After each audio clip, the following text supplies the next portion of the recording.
বরের আবদার মেটাতে ফাইনালি আমি কেকের সব প্রস্তুতি আর কি রেডি করে নিলাম।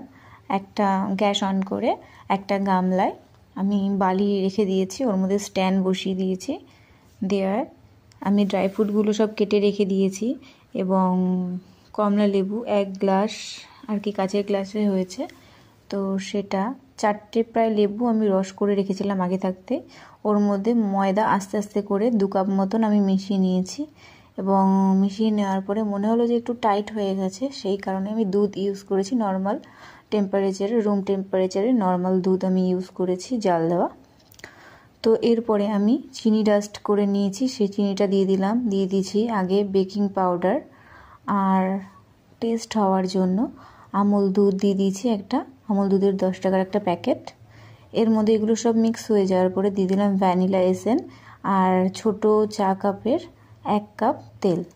এরপর আমি যে পাত্রটায় আর কি বসাবো, যে টিফিন বাটিটার মধ্যে ফয়েল পেপারে কোটিং করে নিয়েছি, তার নিচেও আমি তেল ব্রাশ করে নিয়েছি এবং ভিতরেও আমি তেল ব্রাশ করে নিয়েছি।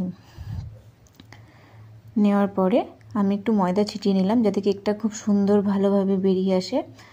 আর মিশ্রণটা যেহেতু সব রেডি হয়ে গেছে, এরপরে যে আমি ড্রাই ফ্রুটগুলো সব কুচি কুচি করে কেটে রেখেছিলাম সেগুলো আমি ময়দা দিয়ে রেখেছিলাম, ওইগুলো দিয়ে ভালো করে একটু মিক্স করে নেব। খুব মিক্স না করলেও এগুলো সুন্দরভাবে মিক্স হয়ে যাবে, খুব ভালোভাবে মিক্স আর কি করতে হবে না, কারণ খুব ভালোভাবে মিক্স করতে গেলে সেটা নিচে গিয়ে সব ড্রাই ফ্রুটগুলো চলে যাবে, এই কারণে আমি খুব মিক্স করিনি।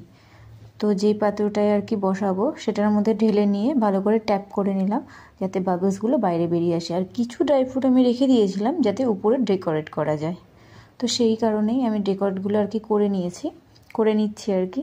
তারপরে এটা আমি গ্যাসে বসিয়ে দেবো প্রায় হতে, যেহেতু অনেকটা কোয়ান্টিটিতে 35 থেকে 40 মিনিট আর কি লাগবে। এরপর এটা রেডি হয়ে যাওয়ার পর আমি গ্যাস তো আগেই অন করা আপনাদের দেখিয়ে দিয়েছি, স্ট্যান্ডও বসানো হয়ে গেছে, প্রায় ওটা ভালোভাবে বালিগুলো লাল হয়ে গেছে, মানে হিট হয়ে গেছে। বেশ এই 10 মিনিট আমি রেখে দিয়েছিলাম, আপনারাও তাই করবেন, তো এতে কেকটা ভালো আর কি হয়। তো আমার একটা উপরে কাচের যে ইন্ডাকশানের ছিল ঢাকনা ছিল, সেটা দিয়ে কভার করে দিয়ে উপরে যে ফুটোটা ছিল ওটা আমি একটা কাগজ দিয়ে আটকে দিয়েছিলাম যাতে হাওয়াটা বাইরে না বেরিয়ে আসে। তো দেখতে পাচ্ছেন প্রায় 35 থেকে 40 মিনিট কাছাকাছি হওয়ার সময় আমি এটা একটু চেক করে নিলাম, যেহেতু এটা ফুলে প্রায় হয়েই গেছে। তবুও আমি মনে হলো যে 5 মিনিট রেখে দেবো, চাকুতে কিন্তু লাগেনি, বাট আমার মনে হলো যে আর একটু 5 মিনিট থাকলে ভালো হবে। এই কারণে দেখুন কেকটা পুরো রেডি হয়ে গেছে, দারুণ লাগছে দেখতে, ওগুলো ভিতরে ঢুকে যায়নি, এত সুন্দরভাবে হয়েছে। তো এবার এটা ঠান্ডা করে বাইরে ঢেলে নেব।